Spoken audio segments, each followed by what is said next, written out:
Всем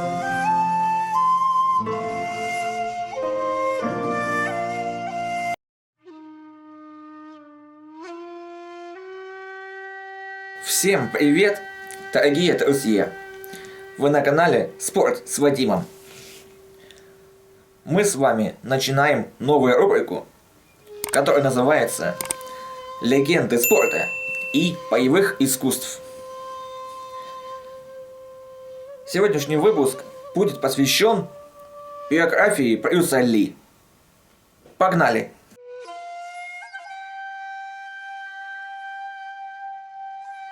Брюс Ли – гонконгский и американский киноактер, режиссер, сценарист, продюсер, популяризатор и реформатор в области китайских боевых искусств, мастер боевых искусств, постановщик боевых сцен и основоположник стиля Чжит Кун До.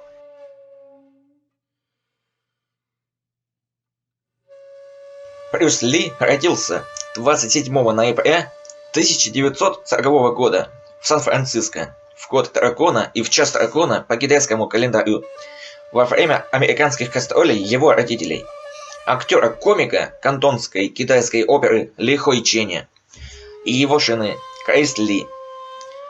Мать Брюса имела евроазиатские корни, была наполовину немкой и воспитывалась в семье гонконгского магната Роберта Хотхуна. Отец был китайцем. Брюс Ли начал сниматься в кино с детства. Его детское имя Ли Сяо Лун, взрослое имя Ли Шэньфань. В возрасте 3 месяцев Брюс Ли снялся в своем первом фильме «Золотой ворот девушки». В возрасте 6 лет с рождения человечества. Выдавало заблуждение, будто Брюс Ли никогда не снимался со своим отцом, но это неправда. В детстве и отрочестве Брюс Ли был довольно хилым. В кино в основном снимался в ролях трудного ребенка или сатиристого уличного сироты. Как и многие молодые люди, Брюс с детства интересовался боевыми искусствами, но серьезно ими не занимался. А в школе особым усердием не отличался. В 1954 году Брюс Ли начал брать уроки ча-ча-ча, а через 4 года выигрывает чемпионат по этому танцу в Гонконге.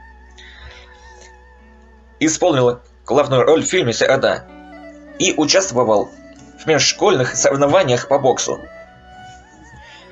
Тогда же он решил серьезно заняться кунг-фу.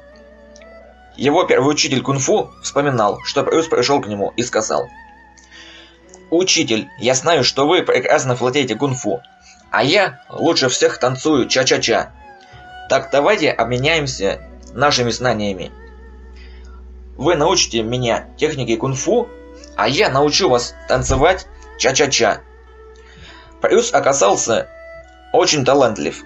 Он буквально за 3 дня занятий освоил движение техники тайци цуань, базовое обучение которым обычно занимает недели.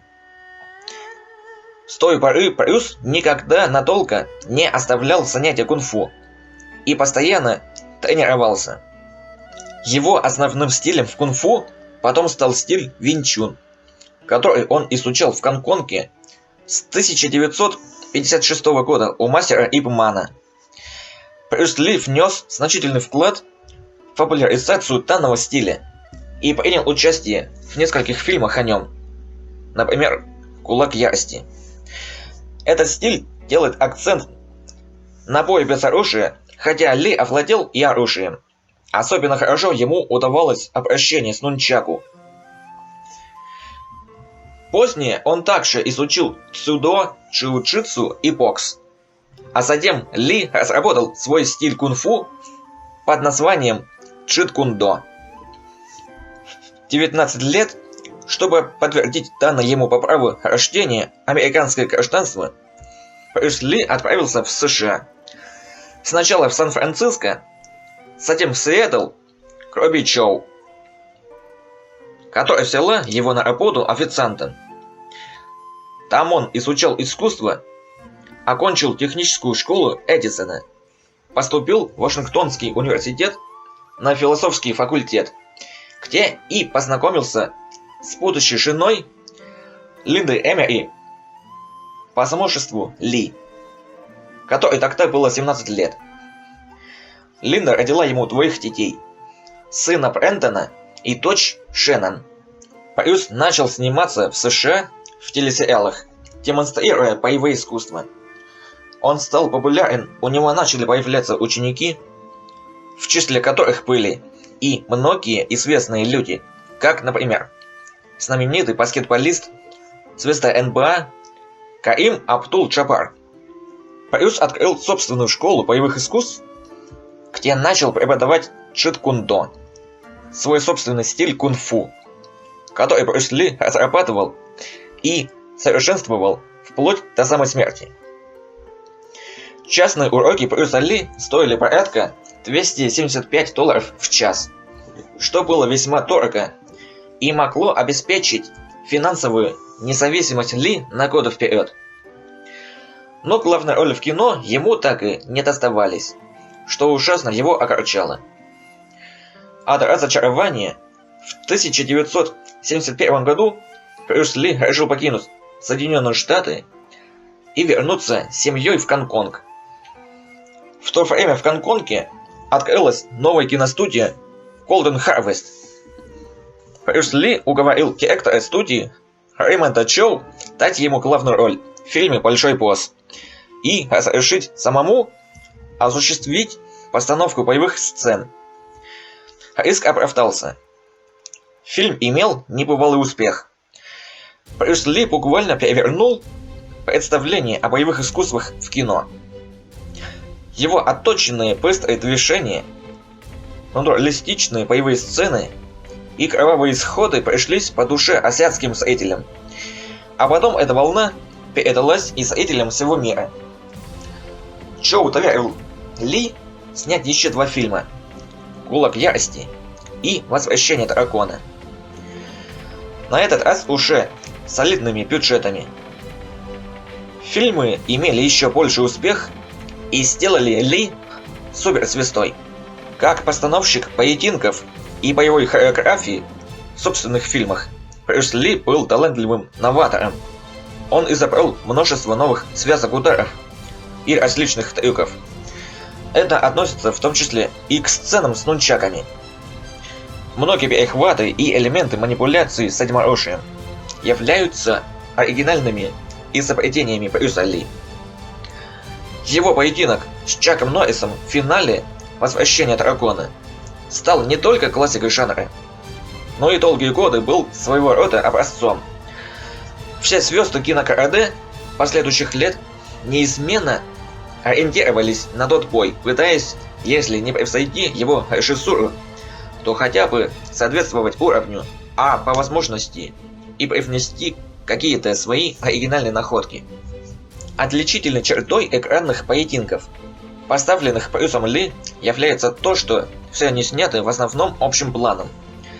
То есть действия обоих противников показываются в полный рост, что позволяет наиболее полно воспринимать все происходящее на экране. Также Брюс Ли избегал клипового монтажа с его чересчур быстрой сменой кадров, не позволяющей зрителю как следует рассмотреть все действия участников. Брюс Ли все время фанатично тренировался и много лет подряд вел подробные дневники, куда скрупулезно записывал все проделанное на каждой тренировке. Ли постоянно повышал свои навыки в кунг-фу, разрабатывал свой собственный стиль джит-кундо, старался привнести что-то новое в существовавшие техники и тактики рукопашного боя, а также усовершенствовать их. Помимо этого, он также разработал собственную систему питания, уделял очень большое внимание общей атлетической подготовке и занятиям в тренажерном зале.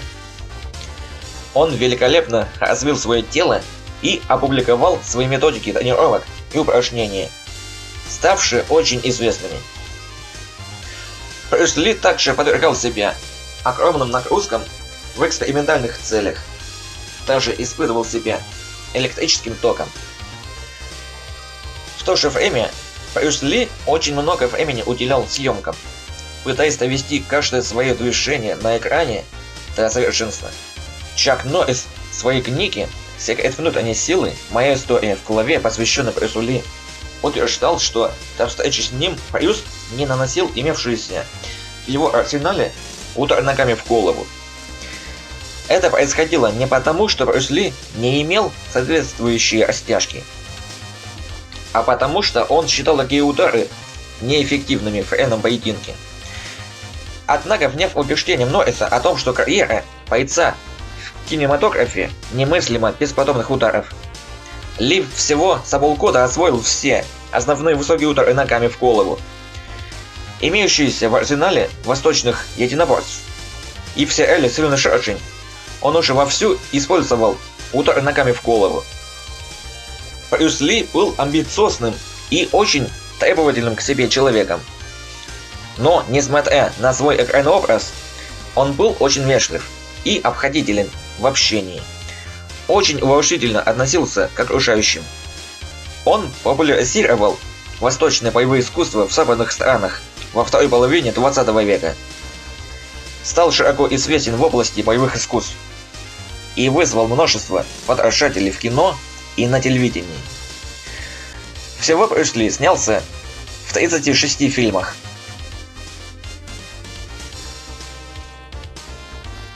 Брюс Ли скоропостижно скончался в Гонконге 20 июля 1973 года. В период работы над фильмом «Игра смерти» он по одной из версий принял таблетку от головной боли Экваджестик, содержащую аспирин и мепропамат.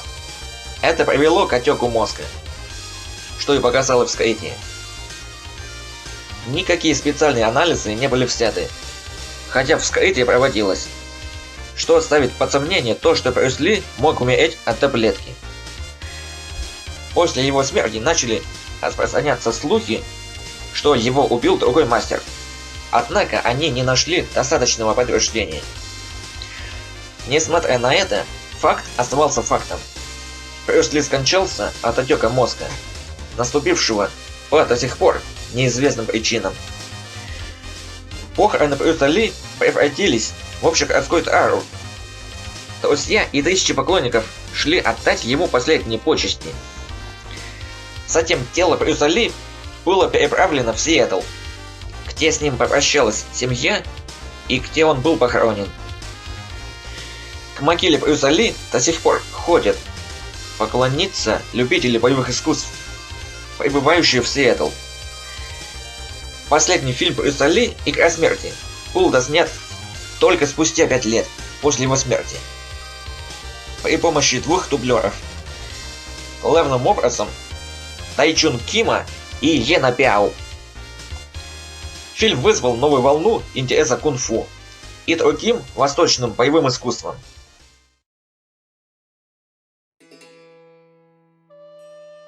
Брюс Ли мог удерживать на весу на вытянутой вперед руке гиры массой в 34 килограмма в течение нескольких секунд. Удары Брюса Ли были настолько быстрыми, что порой их не удавалось заснять обычной в то время технологией 24 кадра в секунду. Поэтому некоторые сцены приходилось снимать 32-кадровым способом. Брюс Ли мог держать ноги уголком в упоре на руках 30 минут и больше. Брюс Ли мог подбрасывать в воздух зерна риса и ловить их палочками для еды.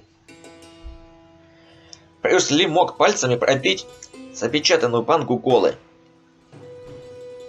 Брюс Ли мог отжиматься на 2 пальцах одной руки, а также подтягиваться, используя только мизинец для обхвата перекладины.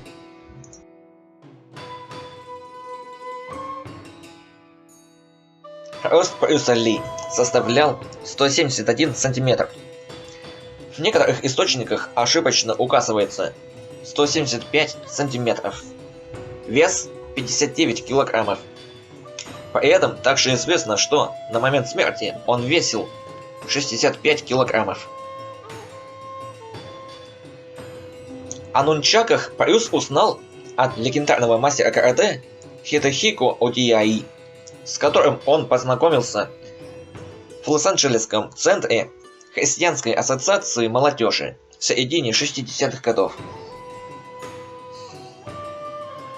Арнольд Шварценеггер считает его телосложение эталоном полного отсутствия лишнего жира в организме. Кадры с реальных похорон Ли были использованы в его последнем фильме «Игра смерти».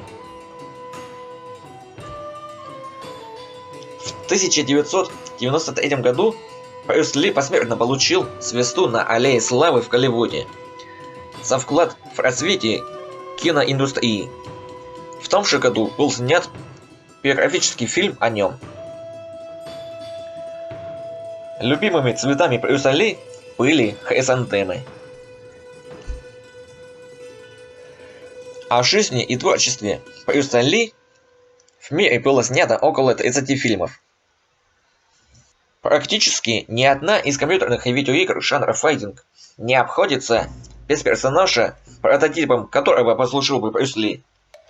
Лю Кан из Mortal Kombat, Маршал Ло и его сын Форест из Tekken, Дракон из World Heroes, Фэй Лун из Street Fighter, Чен Ли из Dead or Alive, Макси из Soul Calibur и одноименная игра, вышедшая эксклюзивно на Sony Ericsson Xperia Play. Брюс Ли – Воин Дракона. Ли Син из League of Legends. Брюс Ли, возможно, послужил прообразом для героя аниме Наруто Майто Кая, что подтверждается умелым владением нунчаками. Согласно книге Линды Ли, ее муж любил песню And When I Die, что в переводе означает «И когда я умру». Она входит в репертуар рок-группы Blood, Sweat and Tears. Другой источник дает понять, что Брюса могло интересовать и иное творчество этой группы, а не только эта песня.